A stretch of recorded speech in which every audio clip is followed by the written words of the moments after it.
Let's talk about debits and credits.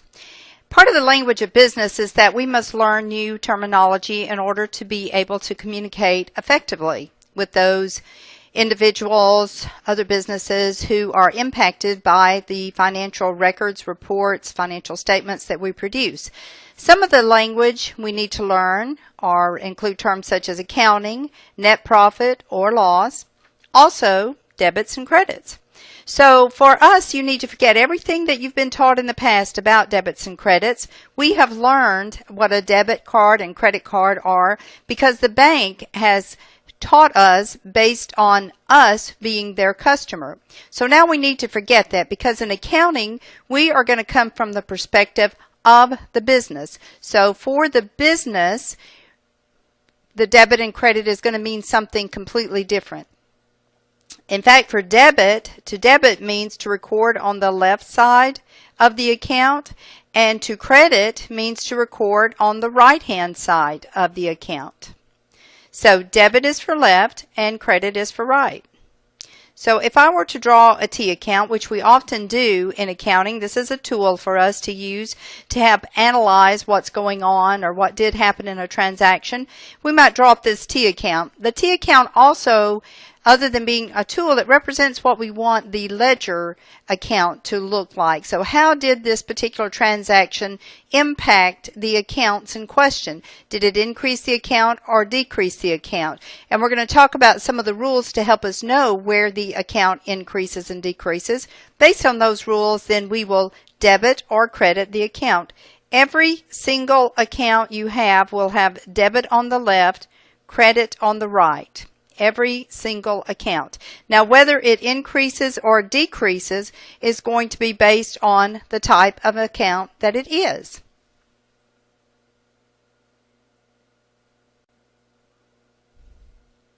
So, let's review on the accounting equation. At any given time, the total of the assets must be equal to the total of the liabilities plus the total of the equity account. So we're talking about the total of all the asset accounts, the total of all the liability accounts, the total of all the equities. Any given time, every single transaction, and in the end when we balance our accounts and our statements, the total of all the assets must be equal to the total of all the liabilities plus equity accounts added together. So let's talk about what some of these accounts would be. Types of accounts that are assets, office supplies.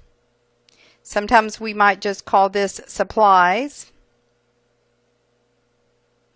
I'm going to go ahead and draw up the T account as we saw it just a few moments ago. Also cash, I probably should have listed cash because it's often listed first. It's a very important account. And then accounts receivable. Let's talk about accounts receivable. I'm going to put an AR here, accounts receivable. These are monies that are owed to the company, perhaps by a customer. They will be received by the company. So accounts receivable. Every one of these accounts, I'm going to abbreviate the debit. To abbreviate debit is a DR. To abbreviate credit is a CR. So debit, credit. Every account, notice, debit, credit. These are examples of some asset accounts. Asset accounts are things that a company owns. And then let's talk about liabilities. Liabilities are amounts that a company owes. So these might include accounts called accounts payable. This is different from accounts receivable. Accounts payable indicates some amount that is going to be paid out by the company. Also wages payable. If you owe some payroll, haven't paid it yet, but you are going to have to pay it, and you being the company, of course. Then we would have an account that's called wages payable.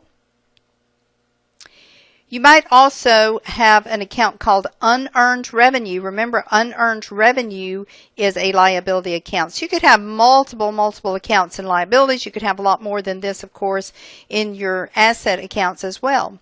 And then over on the equities, so we have assets are what a company owns. Assets are what they owe on those assets. And then equity would be the owner's claims to what's left over.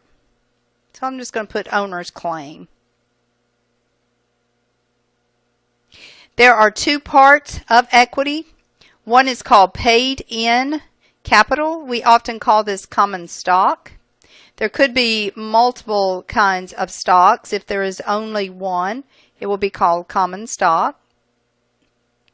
Just drawing up T accounts for that as well. Second part of equity is called retained earnings.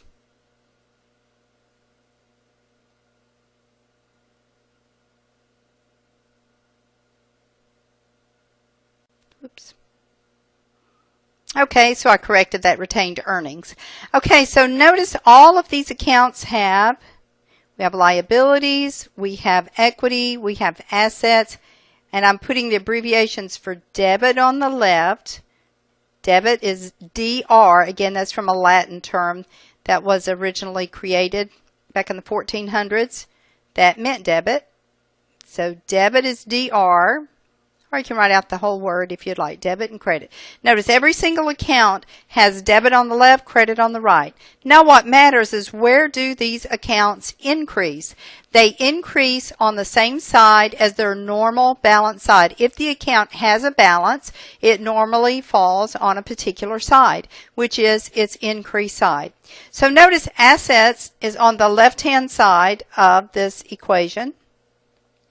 These accounts that are considered asset accounts increase on the left-hand side of the account as well. So all of these, office supplies, cash, accounts receivable, if I need to increase those amounts, then I will debit those amounts. Once you know where the account increases, then you know the other side is going to be the decrease side. So assets increase on the debit side, decrease on the credit side. Liabilities are on the right-hand side of this accounting equation. Notice past the equal sign. They increase on the right-hand side or the credit side of the account. When you know they increase on the credit, then you know that they are decreasing here. And usually in accounting, we note a subtraction by putting it in parentheses. So increasing on the credit, decreasing on the left side or debit side. Common stock, also on the right-hand side of this equation. I'm going to put it down here because I wrote out the full word. So they will increase, both of these accounts, common stock and retained earnings, increase on the credit side. Therefore, they decrease on the debit side. Now let's look at the expanded equation and talk about those debit and credit rules. Okay, here is our expanded equation. So we said assets are equal to liabilities plus equity. So what accounts affect the equity accounts? Well, hopefully the business is in the business of doing something. That gross revenue is what the company is in the business of doing. This account may not have anything. It may not have the word revenue in the account. It may just say sales. It may say consulting fees. It may be any number of things. But we have to identify it as a revenue account. So let's talk about how these accounts, I'm just going to draw this one under it. How does the revenue account impact the equity? Well, initially, the revenue is actually increasing the equity account. So therefore, it increases on the credit side just like the equity accounts. Increases on the credit means it's going to decrease over on the debit side. What do expenses do? Expenses are those costs that are incurred in the, everyday conducting of business for this company. They actually decrease the overall equity. So therefore, the opposite thing happens. They decrease on the debit side, and that means they will decrease on the credit side. So increase on the debit, decrease on the credit for expenses.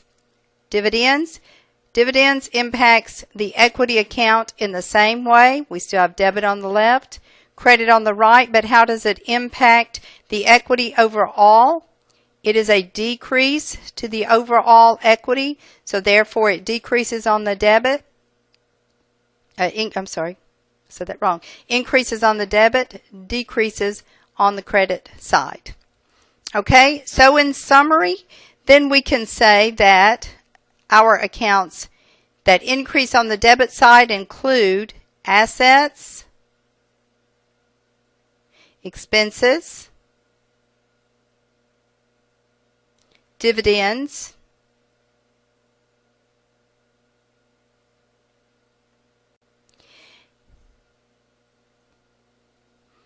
okay, in summary then we can say asset, expenses, and dividend accounts all increase on the debit side of the account. Liabilities, equity, revenue all increase on the credit side of the account. When you figure out and you understand where the increase side is, which is the normal balance side, then you know the other side is the decrease side. Look for the next video on the accounting equation where I go into more detail related to the accounting